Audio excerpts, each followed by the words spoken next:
We'd like to welcome everyone here this evening, and we thank you for attending tonight's Tuesday, June 10th, 2014 meeting of the Berkeley County Board of Education. At first, I call this meeting to order. I declare that a quorum is present and that the media has been notified. Moving on to agenda item 2. Do I have a motion and a second for the approval of tonight's agenda? So moved, Mr. Chair. Second. Mr. Obie has made a motion to approve tonight's agenda. That motion has been seconded by Dr. Etheridge. All those in favor, please indicate by saying aye. Aye. All opposed, same sign. The agenda for this evening is approved, 8-0. Please join me now in the recitation of the opening prayer and the Pledge of Allegiance.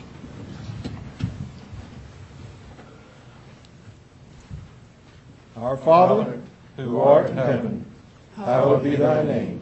Thy kingdom come, thy will be done, on earth as it is in heaven. Give us this day our daily bread, and forgive us our trespasses, as we forgive those who trespass against us.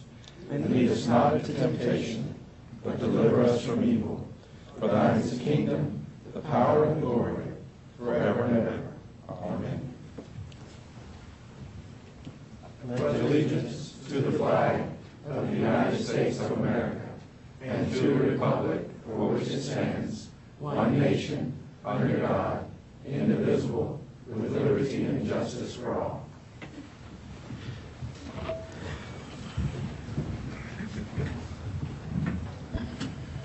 All right, moving on to agenda item 4, entitled Approval of the Minutes of May 27th, 2014 regular meeting. Do I have a motion and a second for the approval of the May 27th minutes? Mr. Chair, I move that we approve the minutes of the May 27th, 2014 regular meeting. Second. Thank you, Dr. Etheridge, and we received a second from Mr. Obie. All those in favor of the motion to approve the minutes of May 27th, 2014, please indicate by saying aye. Aye. All opposed, same sign. The approval of the minutes of May 27th, 2014 has been approved unanimously. Now we'll move to agenda item 5, special recognition for all of our Palmetto Gold and Silver Award winners. Dr. O'Gorman.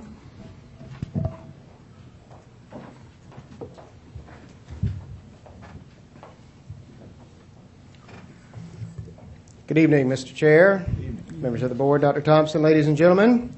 We are here to celebrate high student performance in quite a few numbers of our schools. We're going to recognize the Palmetto Gold and Silver Awards tonight.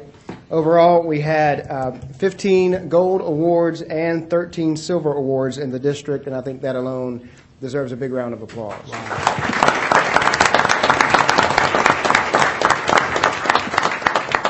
Very briefly, I want to talk about what these awards actually mean. The Education Accountability Act of 1998 started this recognition. It was designed to recognize school for overall general performance, but also for closing the achievement gap for disaggregated groups. This group is defined, or these awards are defined by criteria set out by the Education Oversight Committee. General performance is for the school's overall absolute rating, and then closing the achievement gap is decided by the middle and elementary school by pass from one year to the next, and at the high school level on the on-time graduation rate. So at this point, what I would like to do is I'm going to call out the schools and the awards that they received. Very quickly, the general performance, if you got an award for general performance, you will receive a banner. Ms. Calcutt's going to show you what that looks like. Isn't that nice? And if you've got an award for closing the achievement gap, then you'll get a certificate. That's very nice. Yeah, general performance gets both. Okay, so when I call your school, if the principal would come up and receive your award, Dr. Murray and Dr. Thompson, if y'all want to come down, we would ask that you stay up front so that we can get a group picture when we're done.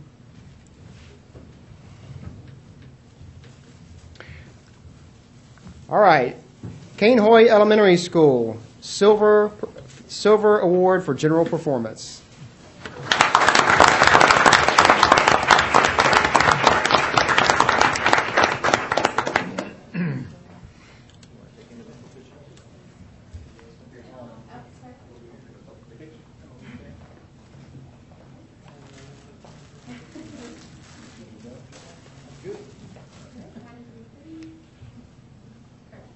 And if you'll stay up front, I think we're going to do a group picture as well at the end. Next on our list is Cane Bay High School, General Performance Gold winner.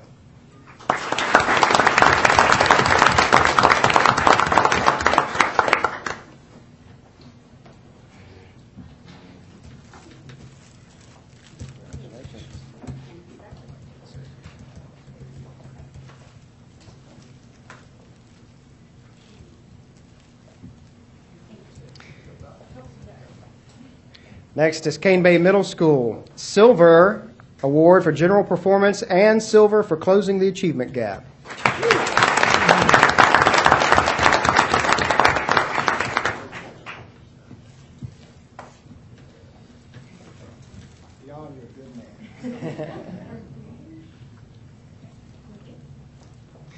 Next is Cross Elementary School, Silver for General Performance and Silver for Closing the Achievement Gap.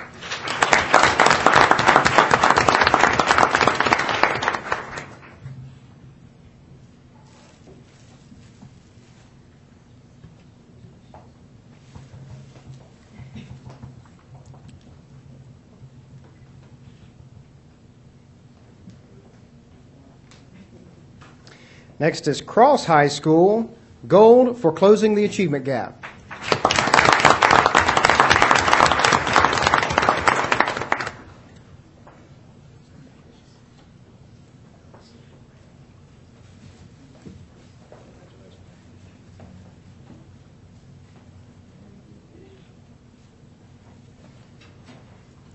Next is Daniel Island. For the elementary grades, they received a gold performance for general performance. For their middle school grades, they received a gold for general performance, and they received a silver for closing the achievement gap at the middle school level.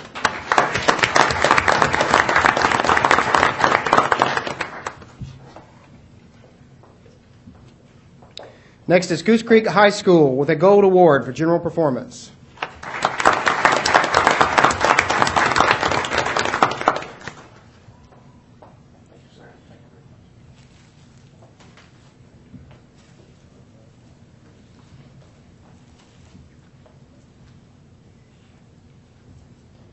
Next is Hanahan Elementary School with a gold award for general performance.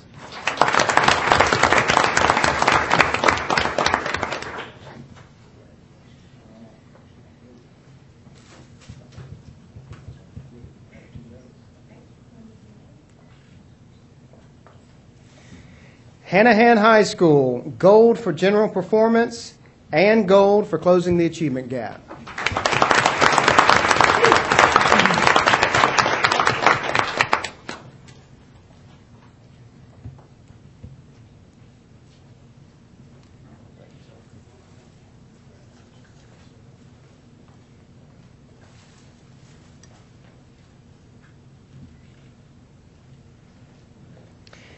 Next is Hanahan Middle School, a gold award for general performance.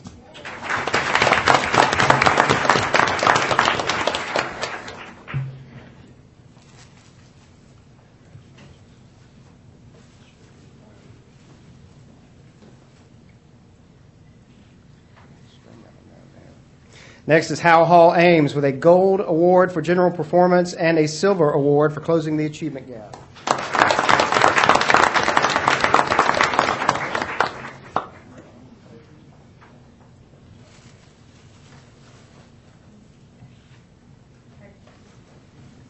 Next is J.K. Gordine Elementary with a silver award for general performance.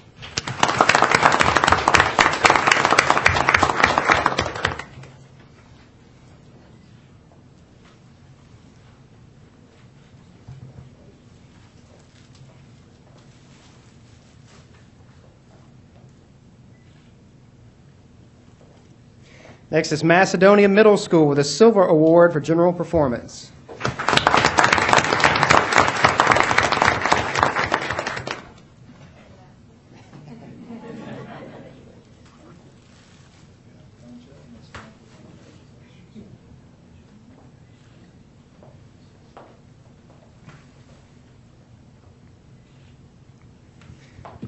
Next is Marrington Elementary with a gold award for general performance and a silver award for closing the achievement gap.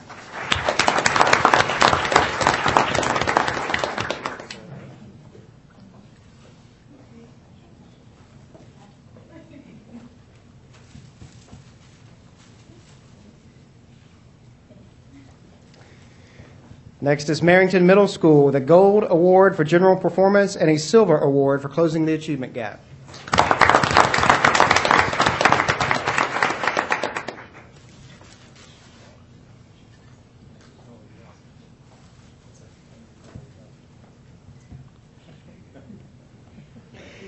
Next is Sangaree Intermediate with a gold award for general performance.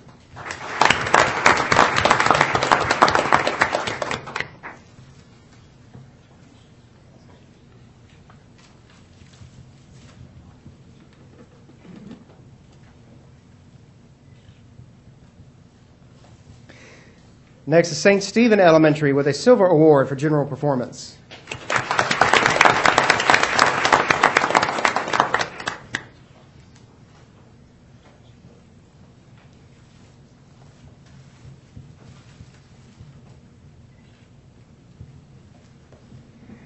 Stratford High School with a gold award for general performance.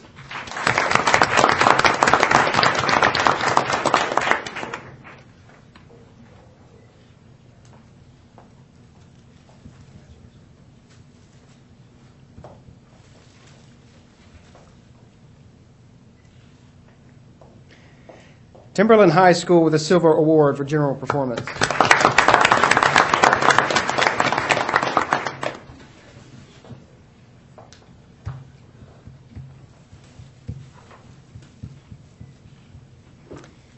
And last but not least, Westview Middle School with a gold award for general performance.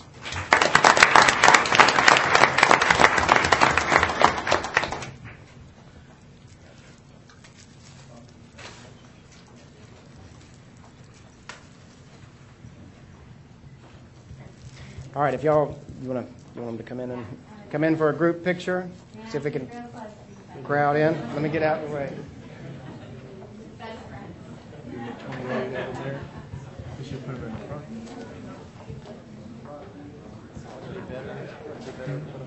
It'll be at least 3 rows. We're gonna there's just so many wonderful people here. They're gonna block you. Let them come up here. You're just there for filler. You're still gonna have to get real close like you like to step out. Probably better if they come up here Might be a and stand down.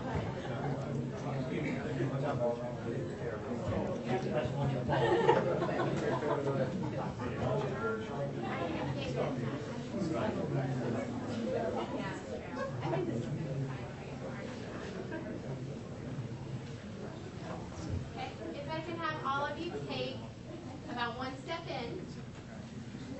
Actually touch each other. Show off your good side. Just a little bit. This is an interesting view, huh? Imagine what the stagehands feel like. Yeah. Let me take one more. Perfect. Thank you so much. Let's give him one more round. Thank you. Outstanding.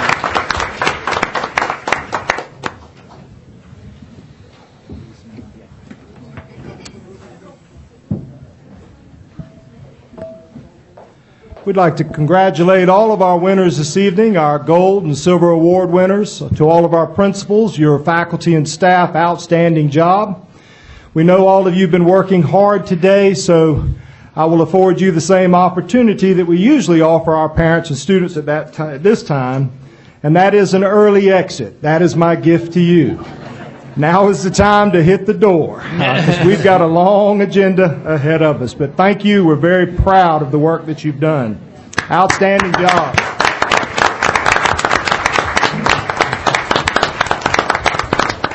Very special thank you, Mr. Jackson. You're a good man. All right. Next up, we'll move to agenda item number 6, citizen comments. We have, and do we have any additional comments? Not seeing any, we'll go with what we have. Our first speaker tonight, and I'll invite the speaker to the podium as I read the rules for citizens' comments, Mr. Eddie Southard of Moncks Corner. As Mr. Southard approaches the podium, please allow me to recite the citizen comment procedures as part of the Berkeley County School District policy.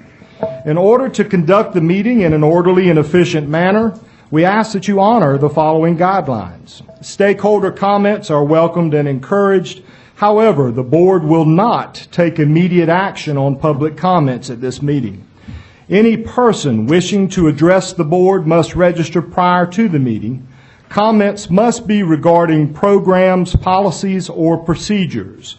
Comments regarding an employee or student other than the child of the speaker will not be heard in public session. Groups addressing the same topic should select one speaker. Comments will be limited to 3 minutes per speaker. The board chair reserves the right to allot additional time or halt public comments that do not adhere to these guidelines. With the procedures having been read, I would ask Mr. Cooper, would you please time each of the speakers? First up, Mr. Eddie Southard. Mr. Southard of Moncks Corner would like to speak on the issue of the parent coaches. Thank you, Mr. Southard. The podium's yours. Thank you, Mr. Chairman. I want to thank y'all. I want to thank the superintendent and the board for allowing me to be here tonight and allowing me to speak to y'all, and I appreciate it. As you stated, I live in Moncks Corner. And I'm here representing, as some of y'all probably know, I know a lot of y'all personally, but I'm representing the people in District 100 have asked me to come and speak to y'all. And by no means, and I want you to understand that you can probably say, and rightfully so, Mr. Cooper, I probably need to be in Columbia and not up here. We got enough issues in Columbia to take care of. And I'm not here to try to address anything that y'all need to take care of. I do have a couple of issues I do have some concern with. I've been living in Berkeley County 43 years. I have sons graduated from Berkeley High School. I have granddaughters that just graduated. One of them graduated a whole semester early. I have another grandson at Berkeley High School. I've been involved with athletics in Berkeley County for a long time. And there's some families here tonight I've been involved with a long time in Moncks Corner and Berkeley High School. The district that I represent is some of the people that have contacted me and asked me to come tonight represents Bono Beach, Bono, Macedonia, Timberland High School, into Moncks Corner, Pinopolis, Berkeley High School, Cane Bay High School, and into the town of Somerville, the part of Somerville that's in Berkeley County, which you won't realize is a lot of Somerville that's in Berkeley County. And when I thought about what I wanted to say, let me know when I only got 1 minute left, because I'll speed up. Okay. You got a minute and a half. Huh? You got a minute and a half. Oh, I better hurry then. Plenty of time. But I was thinking about, and I've been involved in Mr. Salisbury and the Salisbury family can tell you, unfortunately, athletics is high on my priority list. And I think about athletics in high school, and I compare it to college level. You have a college football team, you have a college basketball team, and then you have the lesser, say, participating sports or revenue-generating sports, the same way in high school level. You know, you have the football programs, you have the basketball programs that are revenue-generated. And I understand just at Berkeley High School, and I'm more familiar with Berkeley than I am any other school, but I understand in the lower, less participating sports that we have 9, and somebody can correct me if I'm wrong, but I think we have 9 volunteer coaches who are non-district employees, and for lack of a better term to explain it. And I don't think I'm supposed to ask y'all questions, but soon I'm going to make a statement that I think that y'all are considering a proposal to not allow non-employees to coach in the athletic venue. I assume that's what I've heard and that's what I've been contacted about. So I have a big concern with that. Like I said, I've known some people that's coached. You have sports like tennis, baseball has 3 teams now, I think, and some of y'all can correct me if I'm wrong. I think we have 3 teams in baseball. We got 2 or 3 softball teams, and I'm speaking just from Berkeley that I know of personally. And when my sons were in high school, you know, we had 1 baseball team. Isn't that right, Mr. Salisbury? We had 1 tennis team. We had 1 softball team. I don't even know if we had a softball team then. But I know that a lot of, and I have talked to some other the delegation members. They have the same concerns that I do. But I'm not here, make sure you understand, I'm not here representing the Berkeley County delegation or anybody else, only myself. and only the people in District 100. But I do wish that before y'all bring this up or it gets on your agenda, I do plead and ask you to consider the volunteers that take their time and spend their time and their effort. And it's been my experience through the years that I would think that a volunteer is probably harder on his own son maybe than he is somebody who's not related to him. And is my time about up? Yes, sir. All right, well, I appreciate your time, and if y'all want to ask me any questions, Well, I do owe you an apology. I should have introduced you as a representative of House District 100 representative. No, that's fine. That's All right. fine. We appreciate you being with us this evening. Representative Southern, I believe after the comments have finished, the superintendent has a statement, so I would encourage you to stick around. I think it's going to answer a lot of the questions that you might have, as well as others. And I've been involved, and I've known Mr. Thompson and Mr. Cooper and Mr. Obie and Mr. Ridover for a long time, so I feel like Mr. Etheridge, I never have met you, Mr. Murray, but I appreciate it, and I appreciate you giving me the opportunity to speak. Absolutely. Thank you for you. being here, Thank Representative you. Southern. Thank you. Next up, and folks, we have 4 this evening. Moving on to comment number 2, Mrs. Monica Scott of Goose Creek, South Carolina. Ms. Scott, if you would approach the podium. Ms. Scott, you want to speak about a transfer student issue. Ms. Scott, as part of our guidelines, we can't discuss other people's children, but you certainly have the right to discuss your own child. Welcome, Ms. Scott. Thank you. My name is Monica Scott, and I live in Goose Creek, and my kids are Zone 4 Stratford. I have 2 boys. I've lived in Goose Creek for about 20 years. I have 2 boys. I had my oldest boy, who is a recent graduate from the University of North Carolina. He went to public schools for elementary, and then he went to Portugal for middle and high school. I have a younger son. They're 6 years apart. His name is Jordan. Jordan went to private school up until middle school, and Jordan wanted to transfer out of middle school. He wanted to go to school with kids in the neighborhood. We did that, and we struggled. We had a hard time with him in public school. Jordan had a rough start at Stratford. It didn't go well at Stratford. He has paid the price for that. He knows he has paid the price. I mean, it was tough. And now he's trying to do right. He's trying to do right. He's done and paid the cost, and it cost him, and he knows that. I'm having a difficult time because I feel as if he's being labeled, and I can't get him to move forward. It's like he's being left behind. He's not moving at all. And in my house, we value an education. We really do. And we're trying to get Jordan back on track, and he's wanting that. But it's like I keep getting blocked. I'm sorry, everywhere I go, I'm getting blocked, and I need some help. And me and my husband, we spoke, and I thought maybe if we would transfer him out of Stratford, and we're willing to do whatever we have to do. We can provide transportation. Maybe if we can just take him to Ken Hoy, if we can get him there to get him started on a new track. He just needs to start fresh. He knows that an education is important. For some reason, Jordan is just like, I don't know, he just had a difficult time when he came out of, he did good. He can do the schoolwork, and if you ask the teachers or whatever, schoolwork is not his problem. His thing is, I guess it's taken him a while to be comfortable with Jordan, just to be Jordan and not trying to fit in a group. So now he's realized the error of his ways, and he's paid a cost, but I can't get him to move forward. I'm trying.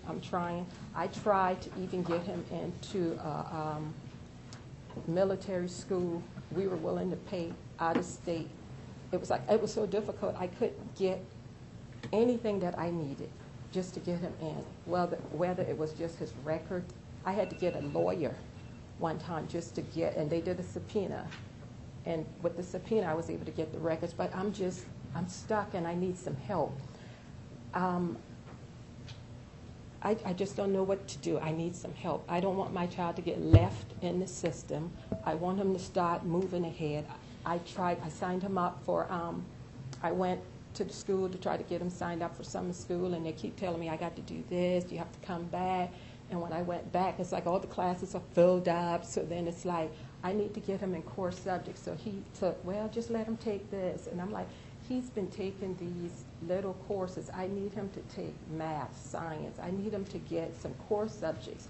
So what has happened is those classes got filled, so they told me just let him take this class as an elective. I did. I signed him up for one online. I actually paid for him to take another class, which he starts tomorrow in summer school, and that's like a science class.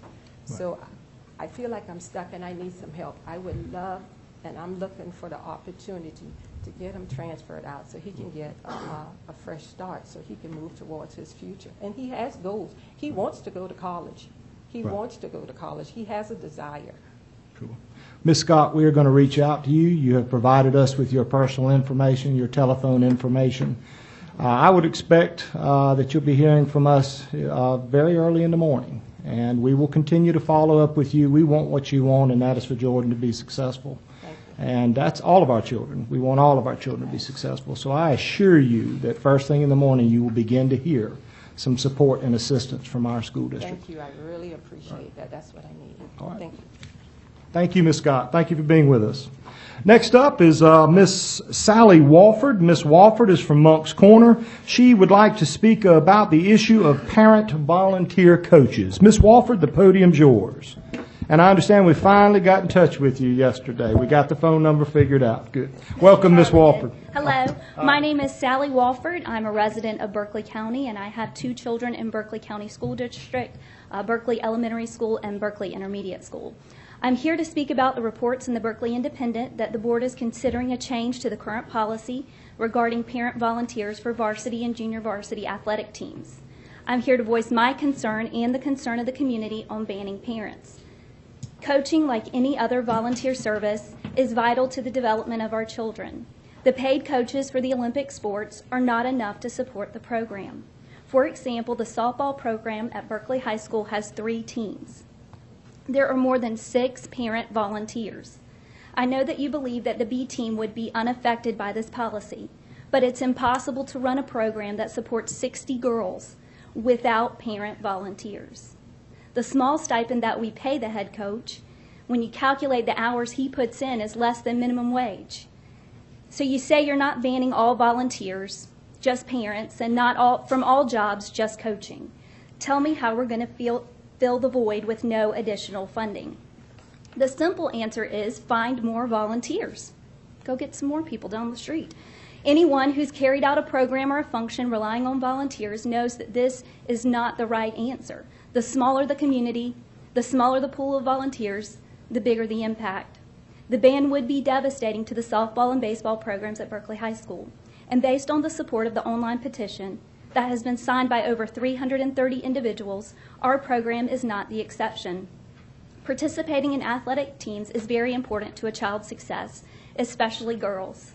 According to the Women's Sports Foundation, female athletes are less likely to get pregnant. Nationwide, female athletes are less than half as likely to get pregnant as their female non-athlete counterparts. In a 2001 study conducted in North Carolina, the mean dropout percentage for athletes was 0.6% compared to a 10.32% for non-athletes. Playing sports is so vital. It supports the resolution to the real problems that we're facing in our community. Parents and educators, keeping kids healthy and in school until they graduate. So I asked the board, what problem are we attempting to solve? Problem parents? Why would we make a blanket policy and negatively affect programs with no problem parents? At Berkeley High School, we seem to think we have no problem parents. In closing, I urge the board to drop this matter and empower the principals and athletic directors at our Berkeley County high schools to make decisions on how to staff their coaching positions. We pay them big salaries, we entrust a lot in them, and they're the people who have the relevant facts of the situation. They can apply judgment, and they can take the best interest of their children and their programs under consideration. Don't make a blanket policy that's unfunded. It will undoubtedly reduce the number of athletic programs available to our kids, and have a huge impact on our girls. Thank you, Ms. Walford. We appreciate you being here this evening. Ms. Walford, you will also receive a response from the superintendent in addition to his statement this evening. Our last comment for this evening is Ms. Ashley Carmen. Ms. Carmen is from Monk's Corner, and she wants to discuss volunteers in the Berkeley County School District athletics. Ms. Carmen, the podium is yours.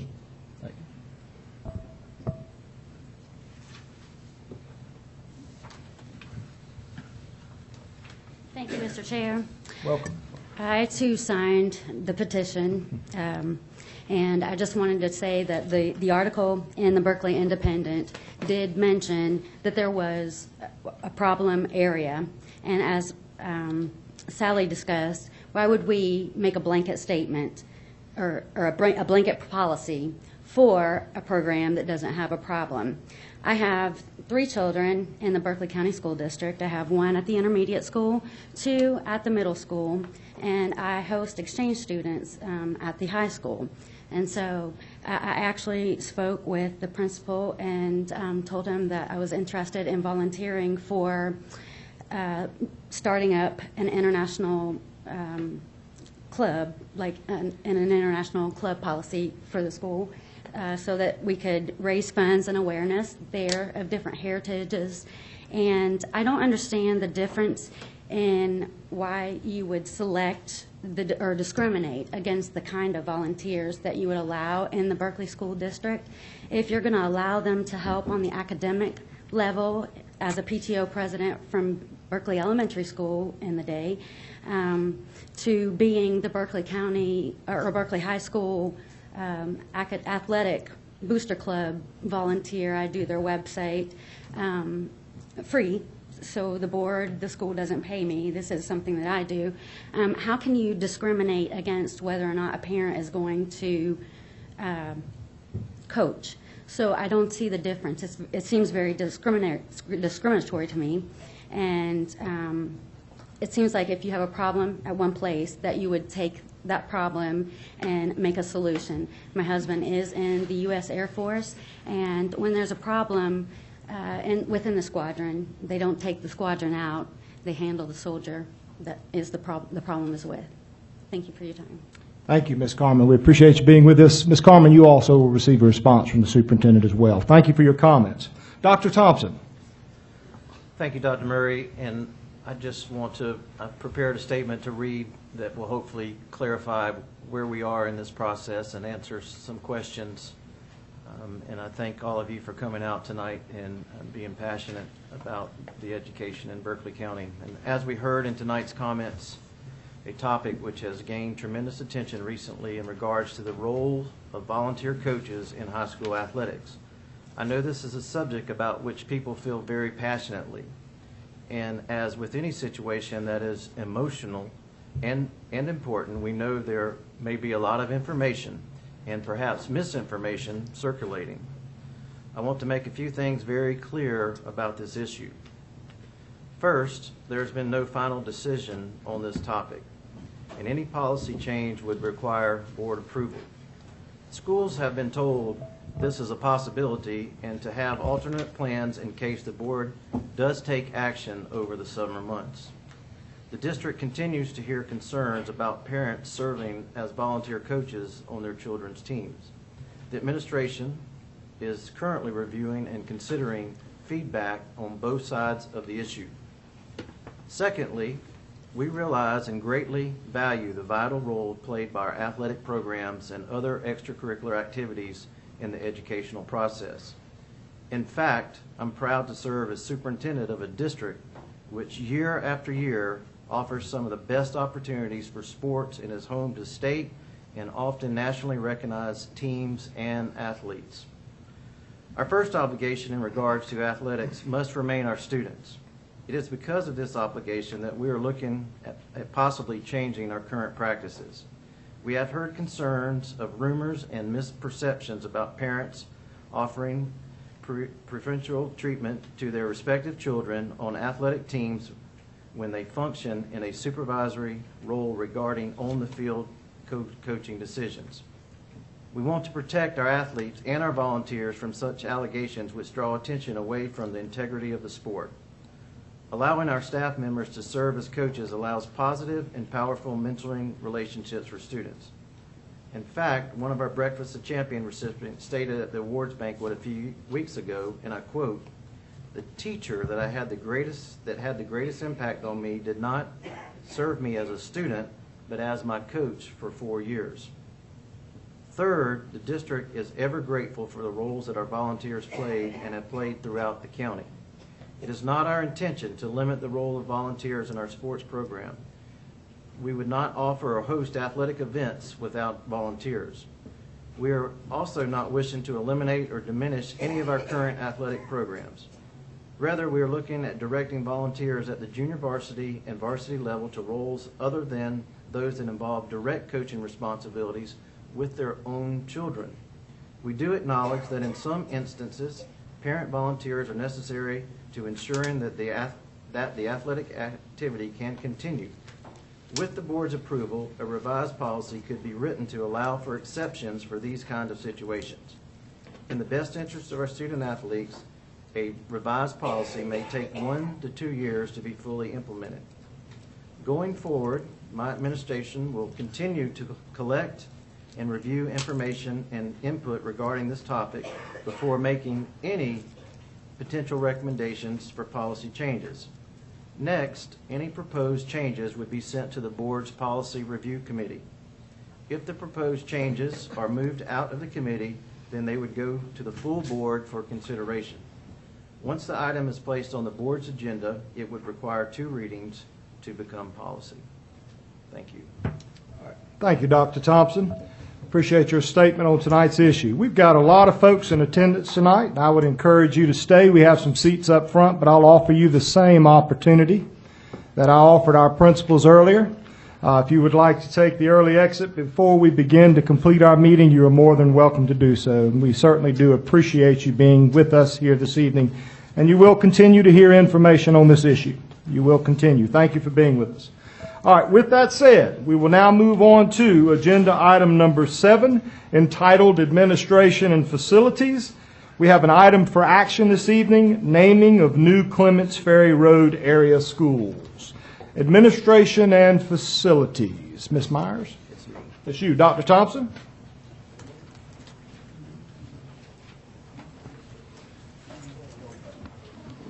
I have my copy if you need it. Statement. I think so. Here you go. Thank you. Happens to all of us. Yeah. Dr. Thompson. Mr. Franchini is not here, so I'm going to read the report from the committee, for the naming committee for the Clements Ferry area schools. Board Chair Kent Murray appointed a committee that included Frank Wright as chair, Wilhelmina Moore, Sheldon Etheridge, and Doug Cooper. Community members representing the Cainhoy Peninsula and Daniel Island were also included in the committee. 2 meetings were held with 9 to 10 attendees at each meeting. Much discussion was had and a list of several good names were derived for each of the 3 schools. The committee presents the following 5 options for the high school: Philip Simmons Iron Gate High School, Philip Simmons High School, Cooper High School, Cainhoy High School, Clements Ferry High School. A name with Philip Simmons in it was by far the most preferred. The committee would like to present the following 5 names for the middle school: Philip Simmons Middle School, Cooper Middle School, Clements Ferry Middle School, Jack Promise Middle School, Keith Middle School. As with the high school, the Philip Simmons Middle School was an overwhelming preference. The committee would present the following 5 options for the elementary school: Jack Promise Elementary, Philip Simmons Elementary, Clements Ferry Elementary, Cooper Elementary, Keith Elementary. There was equal support on this school for Jack Promise and for Philip Simmons, with Clements Ferry very close. There was support within the committee to name all schools the same for continuity. Example, Philip Simmons. Given the support for Philip Simmons for both the high school and the middle school, the board committee feels each should be named after Philip Simmons, and that the architect needs to take his works into consideration for both the interior and exterior design. Iron Gate was a term used very often in our discussion. and it was viewed as probably better as a physical iron gate at each school's entrance to support the name on the schools. It is the recommendation of the board committee to name all schools Philip Simmons Elementary, Philip Simmons Middle, and Philip Simmons High. Thank you, Dr. Thompson. Before I entertain a motion, and of course that is our next step, let me please first thank Mr. Frank Wright for serving as chairman of the committee. Members of the committee, Ms. Wilhelmina Moore, thank you. Dr. Sheldon Etheridge, we appreciate all of your support, as well as Mr. Doug Cooper. I would ask that you four also extend my gratitude to all other members of the committee, and I would also ask the superintendent to make sure that he communicates with each member to thank them personally through a letter from the superintendent. With that Mr. said, Chair. well, we have to have a motion. Okay, before you, Yes, ma'am, we have to have a motion. I have a question. I will come back to you first, Ms. Moore. Okay. Do I have a motion regarding the names of the Clements Ferry Road High School, Middle School, and Elementary School? You do, Mr. Chair. Mr. Cooper, you have the floor. I make a recommendation that the board accept the recommendation to name all schools Philip Simmons Elementary, Philip Simmons Middle, and Philip Simmons High. Do I have a second? A second. Mr. Wright, Ms. Lee has yielded to you. Mr. Cooper has made a motion. That motion has been seconded by Mr. Wright to forward a recommendation of the board committee to name all schools in the Clements Ferry Road area Philip Simmons, i.e. Philip Simmons Elementary School, Philip Simmons Middle School, and Philip Simmons High School. Ms. Moore, as I promised, the floor is yours. Yes, I feel that we need to revisit the name of these schools. I was not able to be at the meeting on last evening. However, I was at the first meeting, and I just don't believe that we would not put Ken Hoy on the name of that school. I feel we should get a vote from the community instead of the board as to what the school should be named.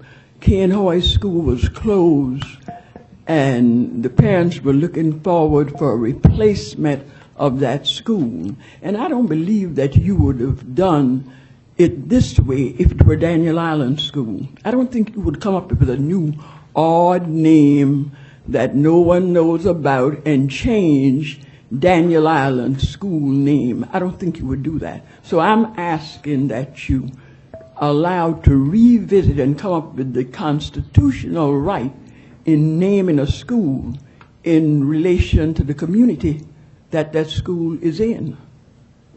That's my comment. Thank you, Ms. Moore. Do we have any other comments or questions? Ms. Lee, the floor is yours. Yes, sir. I think that for those in the audience that don't know who Philip Simmons is, I think that might be a good bit of information to share. I don't know if our committee chairman would care to Mr. elaborate. Cooper, Mr. Wright, I'll defer to either of you. I certainly know who the gentleman is. I do too. For those who don't know, may not be from the area, that might be a good bit of information for them to know. Certainly. Mr. Wright?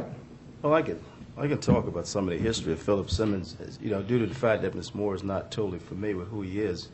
Mr. Philip Simmons is one of the probably most sought-after iron artists in all of Charleston County, Berkeley County, not only within the state of South Carolina, but all of the United States. And he's originally from the Clements Ferry community. Mr. Philip Simmons said one thing when he was at Daniels Island School many years ago when they honored him for his art, that when he was a little boy, he took the ferry boat on to Charleston to pretty much to be educated. And now you have to come back to Berkeley County to really receive a very good education. He was so excited about what Berkeley County has done with the educational system. So I think to commemorate him is a very honorable thing for this district to do. And just like you said that you don't know who he is, Ms. Moore, and that's what really scares me, is that I would like for every child in Berkeley County that entered those walls of those schools, that they would know who this person is. And sometimes schools are named after people, and most times students don't know who that person is. So I think this is a great opportunity for the community of Kenhoy, Hugie, and Wando to know exactly who Mr. Philip Simmons is. And that's why I have promoted this name for the school, and I feel very good about it. Mr. Wright, thank you. I did not intend to put you on the spot, but I wanted to make sure everyone knew who Philip Simmons. May I? Ms. Moore, I'll come back to you. As you know, Robert's rules. Come back. Yeah, we want to give everybody an opportunity to speak. Yes, ma'am, I promise you I'll come back to you. Mr. Cooper. I'll just add to that there was input from the community, and one of the members even had a Facebook page that they put out to get input in, and as the dialogue came, even from the Cainhoy area people, it gained a lot of support, and it was also equally as well supported by the Daniel Island people, because if you pull onto Daniel Island and see all that ironwork as you pull on, that is Philip Simmons' ironwork.